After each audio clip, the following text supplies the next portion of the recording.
Hello, beautiful people. I'm going to do a short, well, hopefully short webinar on transhumanism because what I've come to realize is that there's so many people that still haven't heard of transhumanism and don't really know what it is. And this was a talk that I gave last November, I think it was, live to a group in Byron. And so I've just tried to shorten it for this purpose, but I think it's really important information to get out there. So here I go. I'm going to now share my screen with the PowerPoint. And hopefully this works. And I'll just play from the start. There we go.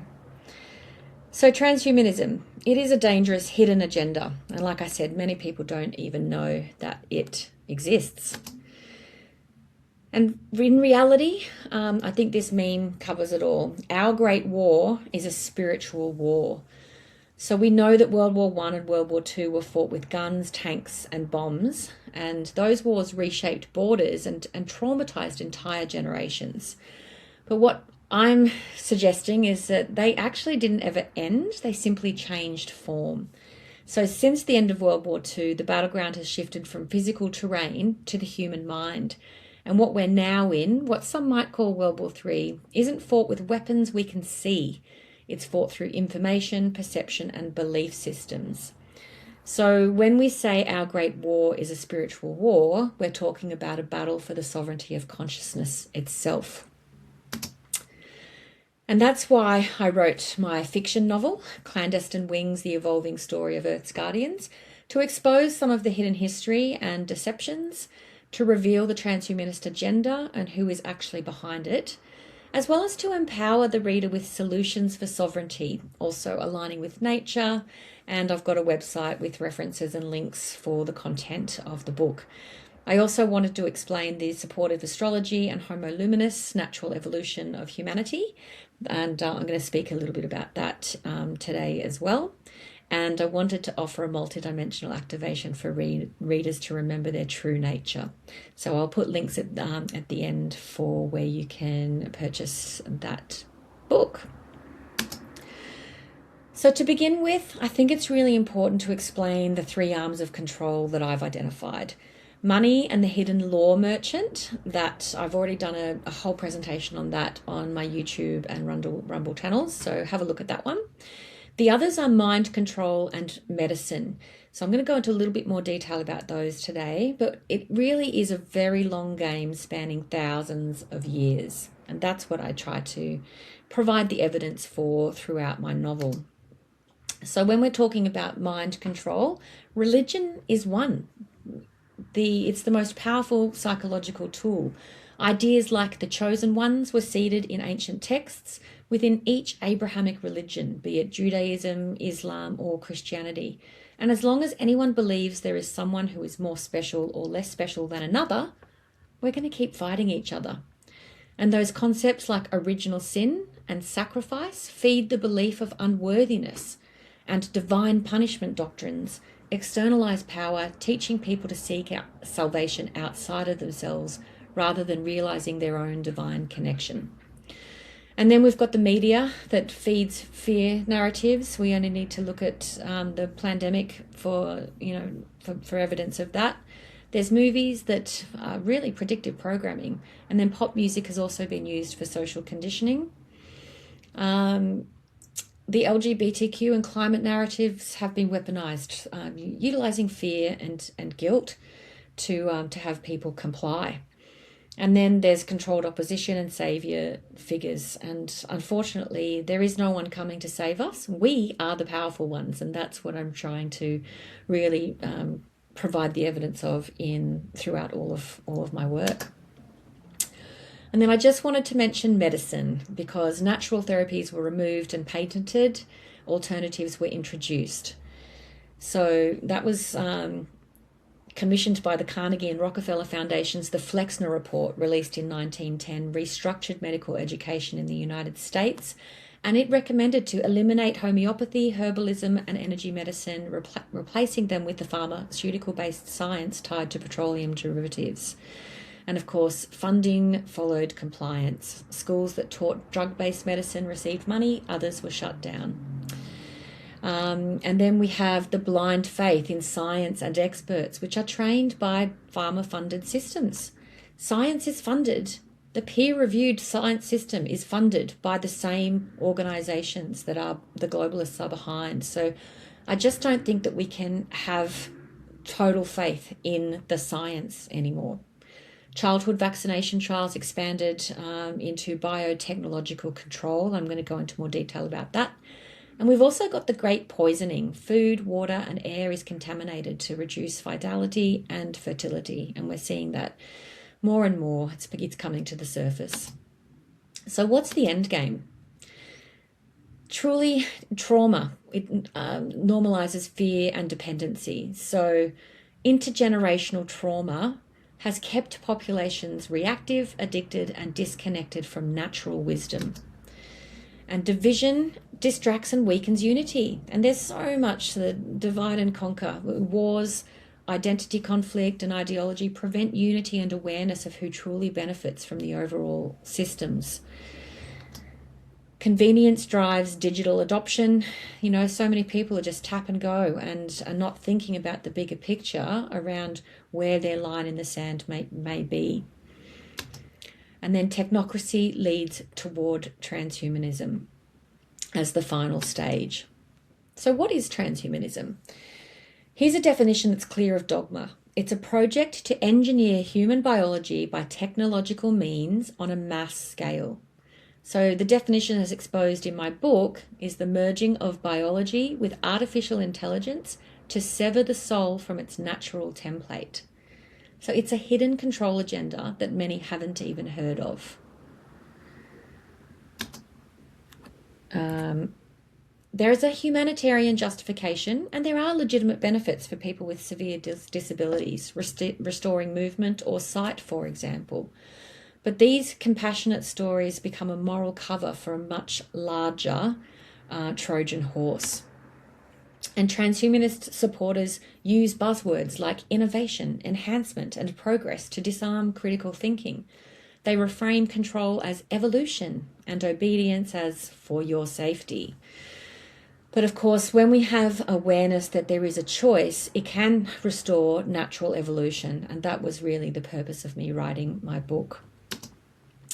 So just to give a little bit of history, from space race to human race, in 1960s, the NASA Cyborg program was put in place to integrate man and machine for space travel. And then in 2001, the NASA Futures Report predicted the bio-nano era starting in 2020. So they were talking about genetic engineering before birth, implantable electronics, smart dust and nanobots, and synthetic biology, including the Internet of Bodies. And in 2001, they reported that this technology had been around for 40 years. So that's definitely a giveaway. Historian of science Peter Gallison from Harvard University says that classified scientific research is 5 to 10 times larger than what we see in open literatures. So imagine what they've actually hidden from us.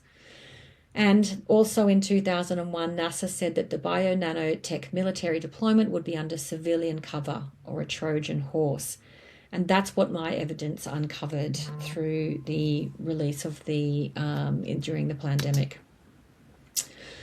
So the technological infrastructure has been around for a while. NASA, the American Department of Defense, DARPA, and corporations have jointly developed microchips, nanobots, brain-computer interfaces, and synthetic biology, which is programming human cells like software. Wireless biosensors transmit from inside the body up to 38 meters from towers and smart devices. And in the late to just around the 2020 mark, DARPA grants funded magnoelectric nanoparticles for brain stimulation and control. And this is really concerning. But COVID-19 was the turning point, psychological and technological rollout for transhumanism. There's a lot of research that backs this up now. The pandemic normalized government-mandated injections, introduced digital health passes and global tracking, and merged medicine, technology, and state control. So the Proteus think tank in 2000 predicted authoritarian viral dystopia by 2020 to be fulfilled, and we saw it. But we came through, right? And COVID-19 injections microscopy found carbon-based nanomaterials with embedded metals, silicon and metal aggregates, and assembling behavior, including responsiveness to EMFs. So there is a lot of current nanotech evidence. Dr. David Nixon on Substack reports unusual microscopic structures in pharmaceutical samples. Dr. Anna Maria, can't say that last name, Mahalsia, reports similar observations in blood samples, and both describe network-like and self-assembly behaviours. Their findings remain controversial and call for further investigation, but essentially the evidence appears to be there. And this is my blood under dark microscopy.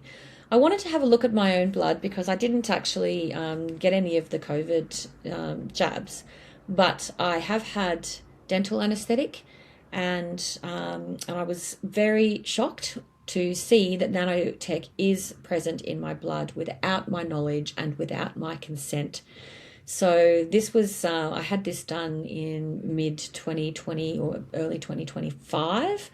And when I saw this, I was very fired up to finish my book as quickly as possible, because they are like self-forming antennas there. So one is at the top left there is just starting to form, and the one to the top right is already formed. So these are examples of nanotech in blood. There are many experts sounding the alarm. Lisa Johnson and psychologist David Hughes, David Nixon, and Patrick Wood has even written a book, The Evil Twins of Technocracy and Transhumanism, and there's a live YouTube talk, so I do encourage you to look them up. So the current situation is that there's a lot of ridicule and censorship that is silencing open discussion, and the fear-driven emotion is overriding curiosity and logic. We know that we're under a cost of living pressure, and that keeps many in survival mode with no time to look behind the scenes at what's actually happening on the big picture on this planet. And most remain unaware of the transhumanism agenda and/or feel powerless to do anything about it. So what we need to do is to reignite true scientific curiosity and critical thinking. And awareness and real-world alternatives are the path to peaceful non-compliance, which has been the goal of my fiction novel. I do want to give a brief history of what I uncovered in my research for my book, because there's a hidden timeline that's not taught in schools. And it starts with Cecil Rhodes and the Society of the Elect, who began building global control networks in the late 1890s. One of the key transitions was the 1910 to 1913 Jekyll Island story, the Federal Reserve and central banking cartel creating money out of nothing. And again, I direct you to my other webinar, which is on my YouTube channel. World War I happened, which was about profit and propaganda experiment. And then World War II had the Nazi origins of transhumanism. And that's what I'm going to go into a bit more detail about now, because I think this is the original origins of transhumanism. Hitler's quest for the ultimate human, purity, superiority, and engineered evolution. And the Nazis were very much into occult studies, and I believe the Vril energy was part of that, and that comes from a book that Hitler read while he was in jail called The Coming Race, which speaks of a subterranean race who have special, non-human technologies. So, interestingly, Hitler sent expeditions to Tibet and Antarctica, and I believe they were seeking ancient knowledge and advanced technology. Whether they uncovered something in Tibet that then sent them to Antarctica, I don't have the absolute evidence of that, but it makes sense, and it's the story that I've weaved through my novel. Because after the 1938-39 Antarctic expedition, the Anunnaki shifted focus to biological and psychological research inside Europe, work later that was condemned as war crimes during the Nuremberg trials. And what we know for sure is that post-war, Operation Paperclip brought many Nazi scientists, over 100, to the US to continue research under the US military-industrial complex. So this was a continuation of the same ideology. Their human experiments seeded modern biotech and surveillance. And we know that there are many deep underground military bases all across the world, but particularly in America. And this is the shadow global governance that was formed from the 1940s to the 1960s. We have the League of Nations that became the United Nations. So this is the birth of global governance, which is under peace rhetoric. NATO was the military centralization of global policy. The IMF, International Monetary Fund, and World Bank created economic control through debt and dependency. And the Club of Rome was formed, which was a narrative control via limits to growth and climate management. And I go into a lot more detail about these organisations through my novel. The Bilderberg Group and the Committee of 300 have been named as well. This is elite coordination behind the scenes. But what many people don't know or haven't heard of is the 1954 Greada Treaty, which is an alleged US agreement with non-human intelligences. So we can assume that by that time, humanity had had contact with the non-human intelligences that we're now learning about through the UFO files that have just been released by the US government. The other thing to mention is around that time is the MJ-12 or the Majestic 12, which was a secret council formed to liaise with extraterrestrial groups and manage public secrecy. And Laura Eisenhower, President Eisenhower's granddaughter, is a great whistleblower on all of this information, and that's where I certainly found some of this information from her and also through Michael Salla. So I do recommend that you look them up on YouTube. So now I just want to talk briefly about the ancient texts and the warnings that I uncovered through my research for my book. So the Sumerian tablets speak of which is basically about the Anunnaki, speak of those who from heaven to earth came. And there is evidence that they altered her early humans and ruled as gods, stories that are later echoed in the Bible. We then have the Book of Enoch, which warns of the Watchers, fallen beings who corrupted creation through forbidden knowledge. And then there's the Dead Sea Scrolls, which includes the War Scroll. These scrolls preserve the Essenes' insights of a cosmic battle between the sons of light and the sons of darkness, an interdimensional war, both physical and spiritual in nature. I think this is one of the biggest signs or wars or warnings of what we're facing right now in today's world.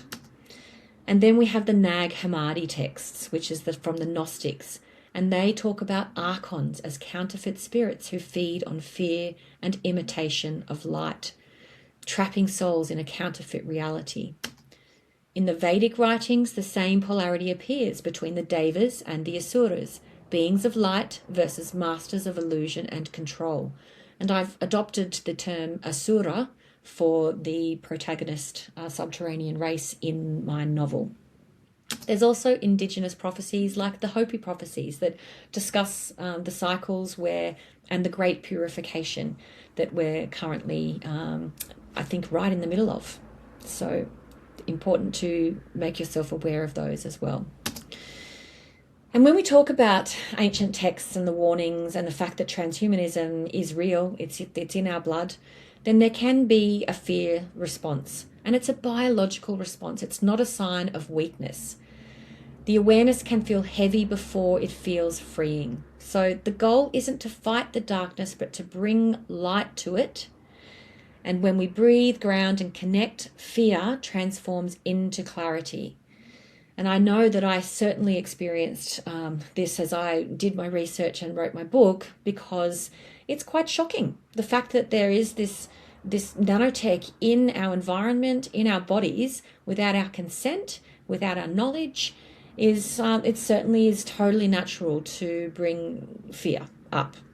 So, but I want you to remember, we're not small in this story. We are the key to it. When we know that it's there, we can do something about it, right? But then there is the psychology behind disbelief that I wanted to mention as well, because facts alone don't change beliefs. And a lot of people are going to be saying, oh, this is rubbish. This is, this can't be true. It's too dark, it's too big, or it's too scary, And so emotion can come before logic, and fear blocks new information. And because there's so much shame and ridicule, it's keeping people quiet. What we need to do is have our curiosity reopen the mind and let true science lead the way, which is constantly re-evaluating and not always funded by the same corporations behind the peer-reviewed studies. So real science invites questioning, it doesn't defend dogma. And the other question I always was asking along this journey of researching this book was, why would men attempt to enslave their own species? And these are some of the responses that I came up with. Temptation of power, longevity, and control. When non-human intelligence is offered technology that could extend life, control populations, or manipulate weather and disease, perhaps many in positions of influence saw opportunity, not danger. Others could be directly influenced through mind control frequencies or energetic parasitism, what ancient texts would call possession, and what we now describe as biofrequency interference. So these individuals aren't always consciously aware that they're being guided. Their thoughts and impulses are subtly steered. Then there's the hybrid factor. Throughout history, certain bloodlines have maintained genetic traits more compatible with the non-human agenda. They have less empathy, greater ambition, stronger alignment with domination. And these might be called the dragon or serpent lineages referenced in myths and perhaps even in royal lineages. And these are, the 13 bloodline families that I've mentioned through my novel. And they carry that archon consciousness and serve the Asura. Another reason could be fear of extension. Some scientists might have believed that merging with AI or technology could ensure the survival of the human race. And perhaps there has been a loss of spiritual connection, so that dependence on external authority has led men to attempt to enslave their own species. We can only really guess at that because in my mind, it's really crazy, but it's happening. The transhumanism agenda is there, so we need to make choices to ensure that we don't go down that path, in my humble opinion. And I also want to look at what is truth, because truth is perceived, it's not owned. This isn't about convincing anyone of a belief, whether that's extraterrestrial involvement, shadow governments, or hidden technologies. Truth doesn't depend on belief. The power of this moment lies in recognizing that regardless of whether you view the current situation as human or non-human in origin, the outcome is the same. There is a coordinated agenda to centralize control, manipulate perception, and separate humanity from its natural state. And so that's really why I'm doing this whole webinar. I feel like it's information that's so important to get out there. So truth is remembered, it's not taught. And I'm certainly remembering things that I've never been taught. And because beyond the five senses lies higher senses. We have inner truth, inner knowledge, inner gnosis, intuition, the sixth sense, that sort of thing. And then intelligence compares and consciousness integrates. Whether you believe in the non-human influence or not, the living truth is harmony in action. And that's what I really wanted to reiterate today as well. So is transhumanism a war on humanity? It's control disguised as progress. If transhumanism takes hold, they will be able to track and monitor humans via internal technology. They can create enhanced soldiers with biochips and nanotech and engineer a post-human species for obedience. And as Yuval Harari said from the World Economic Forum, surveillance will move under the skin and humans are hackable animals. Not if I get my way. But the deeper question is, why do they need to merge humanity with machines? Is there a parasitic intelligence seeking embodiment? Is transhumanism their vehicle into the organic earth? These are questions that I am trying to answer. because technocracy and transhumanism are very much linked. The Internet of Bodies and the Internet of Bio-Nano Things exist. Their purpose is to create an intra-body network that turns human cells into bio-cyber interfaces.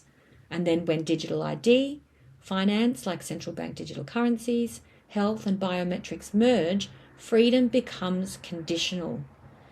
And we just cannot let this happen for our future generations.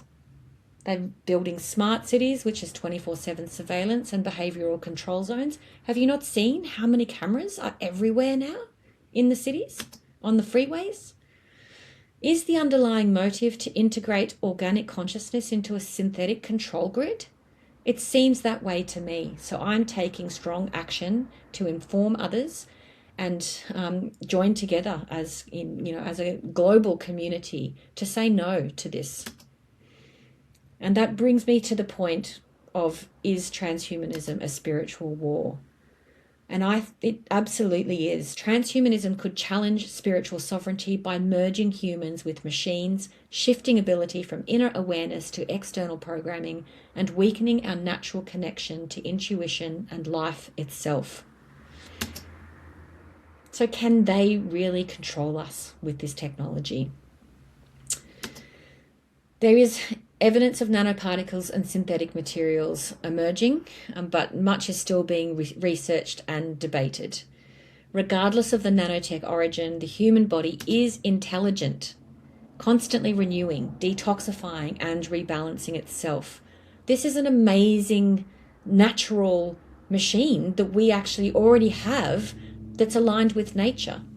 So when we ensure we have clean food, calm emotion, and natural rhythm, the body rejects naturally what doesn't belong. So external interference might influence, but cannot override consciousness that's aligned with awareness and nature.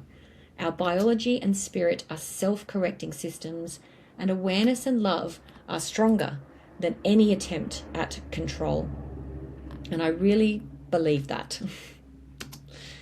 So what is the antidote to transhumanism? Heal the wounds that drive fear and division. So important that we all start working together as a human race on this planet.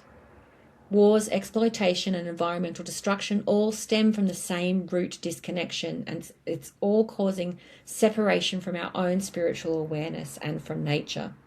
So when collective pain builds, people live in survival mode, and that reactivity and division make society easier to steer through fear, distraction, and promises of technological salvation. So we need to choose awareness over reaction, become compassionate, and reconnect with one another. Keep humanity at the center of technology. I am not anti-technology. I love my dishwasher. All I'm saying is that we need to focus on the fact that technology supports humanity and doesn't override it. And most importantly, reconnecting with nature, community, and our purpose for being here on this planet, finding meaning. Because in the end, love is the ultimate technology, an indestructible current that rebuilds life, renews connection, and renders control obsolete. And what I've uncovered through my research is the true evolution, which is Homo luminous. It's humanity's natural evolution, which is energetic, not artificial. DNA is a light antenna. It's activated through meditation, sunlight, frequency, and love.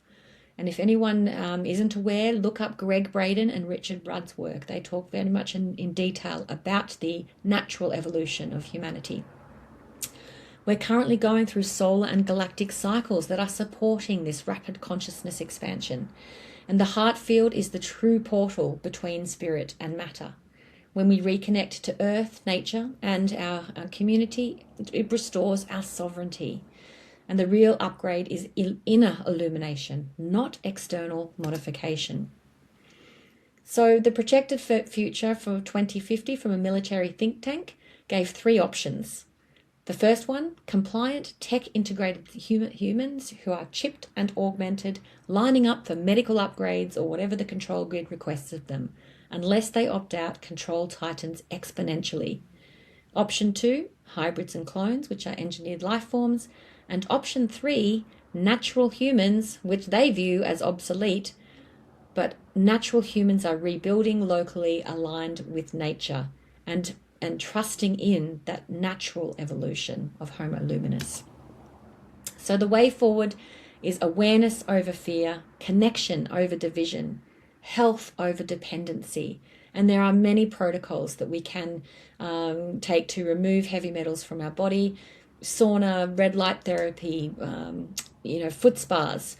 There's protocols. So these are the sorts of things that we need to help and support others to find. Community over isolation, local resilience over centralization, and technology in service to life. But what's most important is that we step into our own individual sovereignty, take responsibility for our choices and our future, because no one is coming to save us. We are the powerful ones.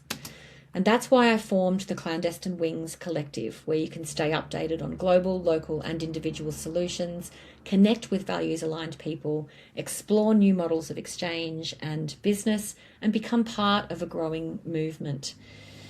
Because if this has resonated for you, you're not alone. There are heaps of people all over the world asking these same questions and exploring new systems and slowly building alternatives. So please visit the website clandestinewings.com/join to sign up, and then you'll receive notifications via email about any public speaking or events or new webinars or YouTube content or podcasts as they come to hand. But I am just getting started, so there's not much there yet. So I hope that you will join me. And I'll just come back to stop sharing.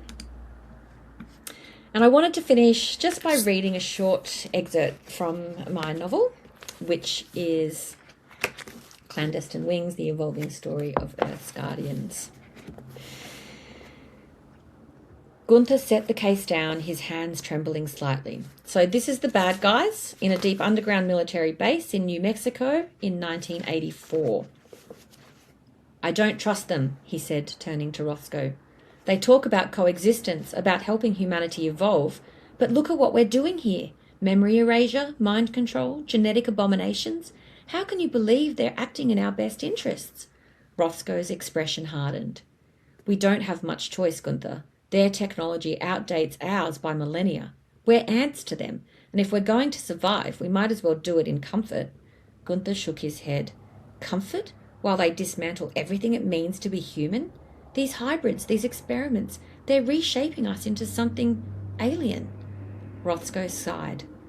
The Asura have a plan, a transhumanist future where humanity becomes more than flesh and bone. It's evolution, and they're offering us a place in the new hierarchy. Would you prefer annihilation? Gunther fell silent, though his unease lingered.